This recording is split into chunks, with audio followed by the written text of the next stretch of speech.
Alright, so you just bought the DJI Osmo 360 and you want to know how to get the best, most optimal image quality out of it. In this video, I will cover 3 things that are crucial to getting the most out of this tiny little beast. From the settings to how to film with it, and how to edit the 360 footage. And by the end of this video, you will not only understand how to use this camera, but be a pro at getting your own 360 shots, making sure your shots don't look like this, but more like this.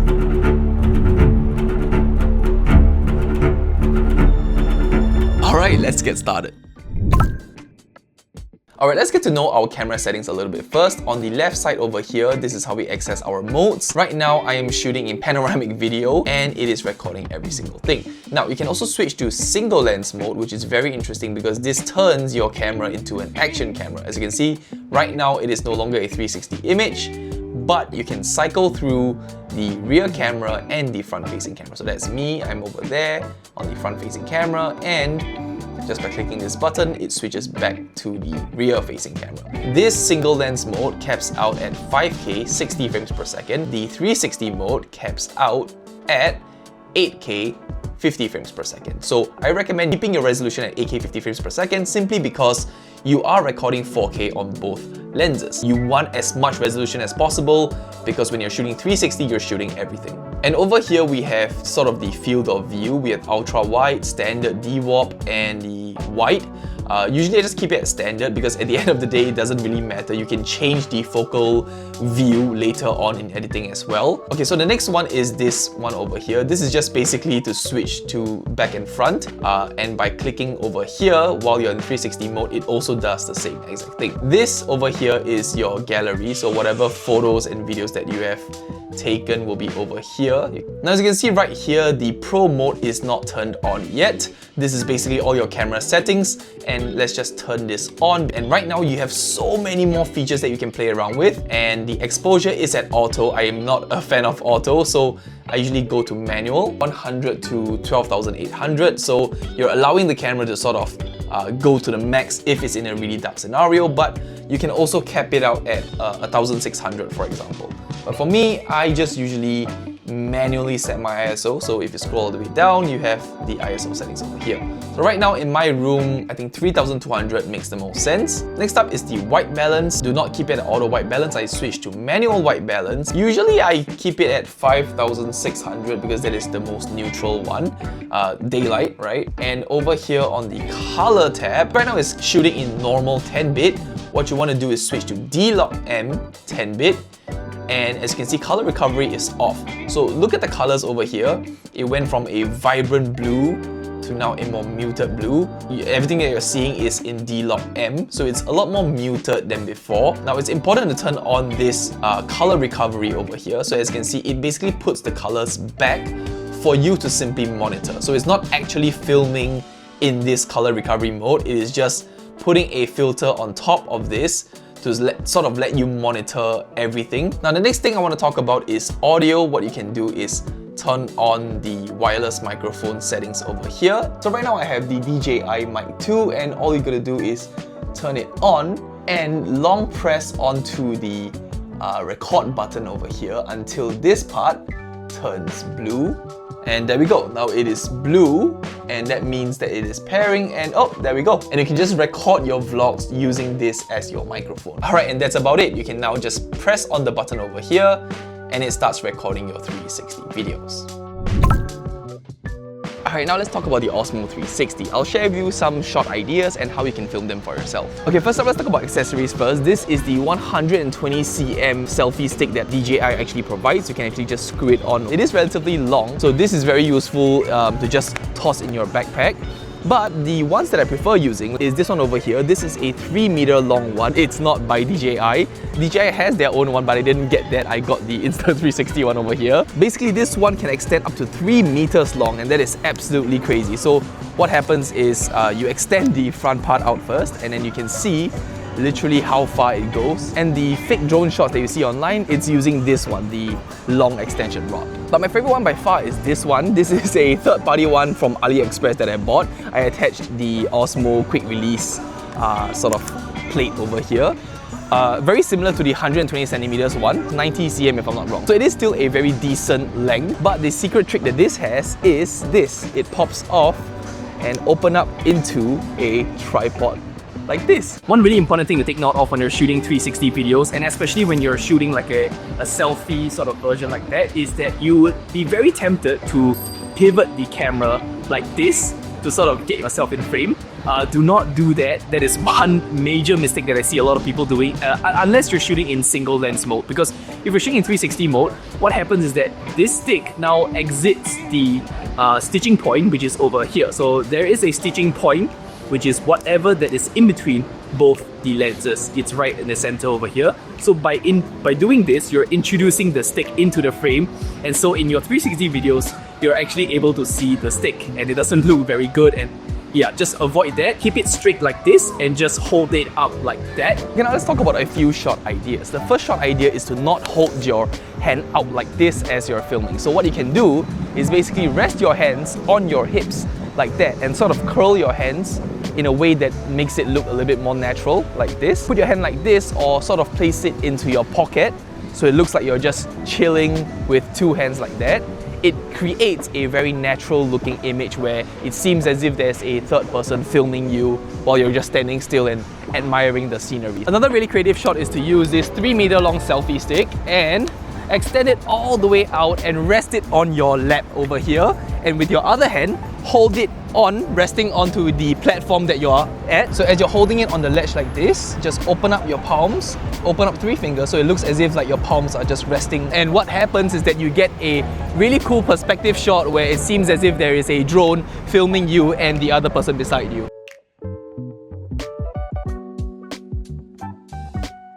Another idea is the classic fake drone shot, where you fake a drone shot by raising it really high up. You can do this however you like, going past your model and showing the scenic views, whooshing past closely between objects for exaggerated movement, or even filming really close to the ground to get that dynamic sweeping motion that you see in a lot of videos.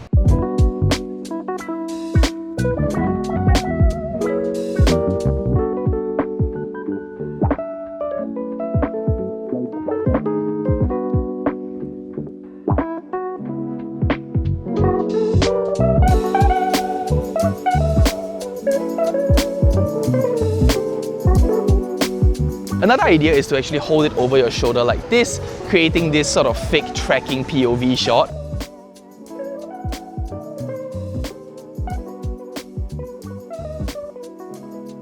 Okay, I know I touched on this just now, but I'll talk about it again. The single lens mode is truly underrated. So because it literally transforms the 360 camera into a vlogging camera experience or an action camera experience. Switch over to single lens mode over here and just mount it on a selfie stick, and you have this. This is a horizontal vlogging format, and also this one over here tilts like that, and you're able to film a single lens sort of vlog like this. What if you do want to shoot a vertical format one?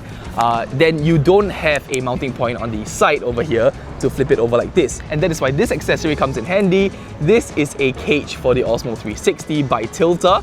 It is a cage that looks like this. You just pop it in and lock it, and now you have so many more mounting points to play around with. And over here, this is still a DJI quick release plate, which means you can simply pop this on like that and you're good to go. This is your vertical vlogging setup, and also you can tilt this down and hold it like a vlogging camera, and now you have a vertical vlogging camera, and you're shooting in 5K 60 frames per second in D-Log M. And now you can simply switch over from the front-facing camera to the rear-facing camera with just a click of a button. Because you're opening up so many new mounting points, you are able to rig this up in so many different settings. Okay, one example is using a friction arm like this one and mounting it on a sort of magic clamp over here. The other side, you can then rig up your Osmo 360. So now you can just clamp this up anywhere, and if this clamp is too small, you can always get a larger clamp and rig it up however you want, wherever you want. So instead of using a clamp, you can actually use this. This is an electronic suction mount from Tilta as well, and you can just lock it in place, and you can now suction this to a wall, and you can have your camera sort of levitating in mid-air, getting you some very amazing 360 shots that look like this.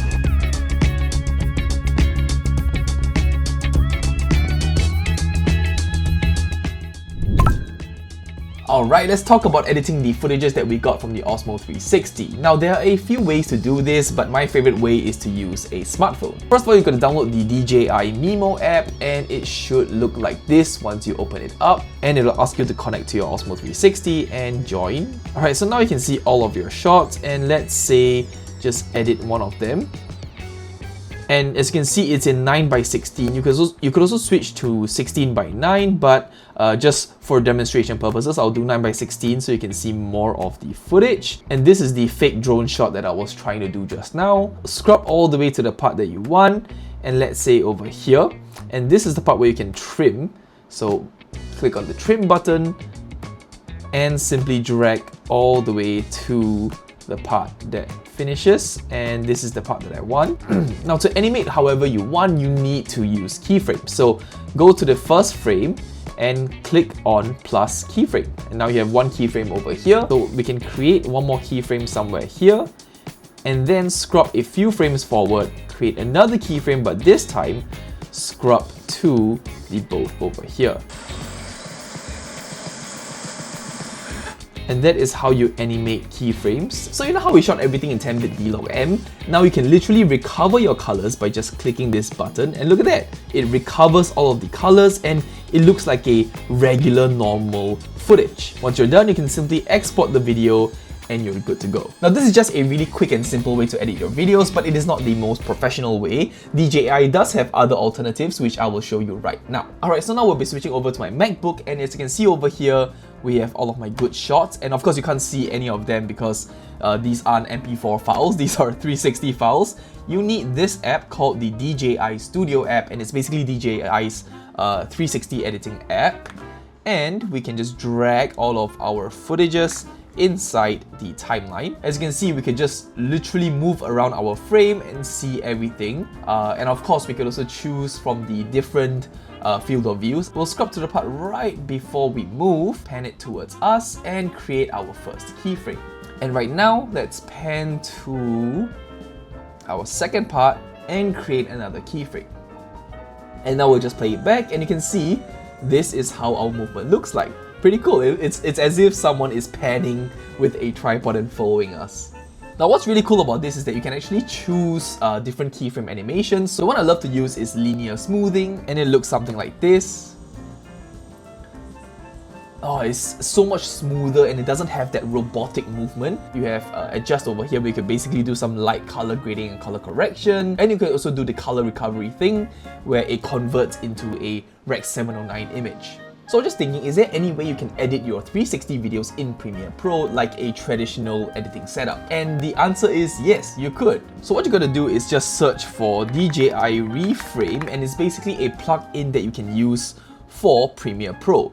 So this is what it looks like, and you can just download this. Alright, so now let's drag in all of our footage, and as you can see, you can't really see anything much. It just looks really weird and warpy. And all I have to do now is basically search for Reframe, so DJI Reframe, and drag it onto my clip, and boom, look at that. It literally converts your footage back to normal. You can go over to your effects control panel, and from here you can see DJI Reframe, and boom, look at that. You can now move your footage around just like in the phone as well as the DJI Studio app, but this is all happening inside of Premiere Pro. And look at this, you can change the field of view, and I like to change the correction first all the way to 0, and then the field of view, just increase it so we can have this really nice wide angle look.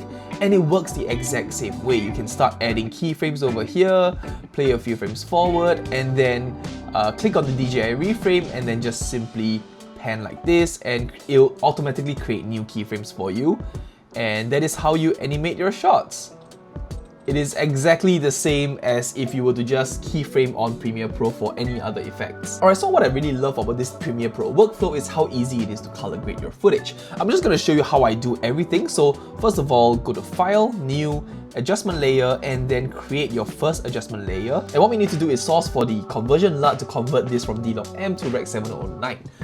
What this means is basically just convert it back to its normal colors. You can do that by just searching DJI Osmo 360 LUT on Google, and the official DJI website offers this LUT. Simply download this, and on your adjustment layer, you can just hit to the Lumetri color panel, input LUT, and just browse, and select the LUT that we got just now, and boom, and there we go, we have converted it back into a regular color. Now what I like to do is create another adjustment layer over here and drag the adjustment layer above. And now this one, let me just change the color for you. This is reserved for our LUT. And now where to find your LUTs, I think that is where today's sponsor comes in, Motion Array. Motion Array is my go-to platform for all of my video editing assets, from motion graphics to Premiere Pro templates, to LUTs, to even sound effects as well as music. Motion Array just has everything that I need. As you can see in the Motion Array website, we have so many different things to choose from. We have motion graphics, we have footages over here to download, but what I am looking for right now is the LUTs panel. So LUTs, I like to just scroll around and find one that resonates with the shot I have just now, which is this one over here. Let's find a LUT that fits. Okay, this one is definitely too stylistic. Oh, this looks pretty cool. So let's just download this over here. Alright, select on the second adjustment layer and hit to Creative, Look, and Browse. And over here in our Cinematic Symphony LUTs, you can choose whatever LUT that you want. I think I'm gonna choose Vivid Film. Ooh, there we go. Look at that. Look at how, okay, I'm gonna turn it off, and this is on. Oh, it just gives that really nice warm tint to your image.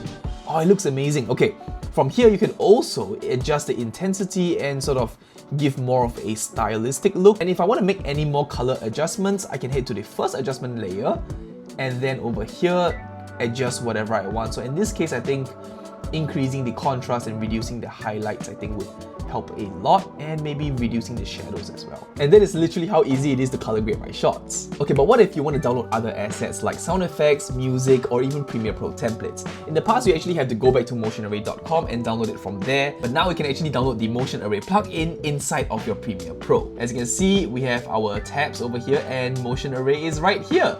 Look at that, I have all of the Motion Array assets literally inside of my Premiere Pro. Okay, so for this shot over here, I don't like the onboard sound that I recorded because it was just too loud and noisy. They were doing construction over there on that day. So what I like to do is just add in my own ambient sounds. Let's hit to sound effects and search for the word, let's say park. And let's see if there's any, oh, there we go. Atmosphere on the streets, let's take a listen. Yeah, okay, sounds good. Let's download it, and upon downloading, you should see that it'll automatically appear in your project bin. Look at that, it's right there, and we can select a few different variations of it and drag it straight into our Premiere Pro timeline. That is literally so easy. You can just simply download it as well and drag it over here, and now we have music. Having the Motion Array extension in my Premiere Pro actually sped up my workflow when it comes to editing and color grading my Osmo 360 footage. It just makes life so much easier. Alright, if you want to try out Motion Array for yourself, you get $50 off if you sign up for an annual plan using the link in the description down below. Alright then, now you know how to get the most out of your Osmo 360. These are the bare bone basics that you need to start creating amazing content with this camera. In my opinion, the Osmo 360 is such a capable camera, even more capable than the Osmo Pocket 3, simply because of how compact and capable it is, not just as a 360 camera, but also a single lens action camera. Did I leave anything out? Let me know in the comment section down below. Thank you for watching this video, and I'll see you in the next one. Peace.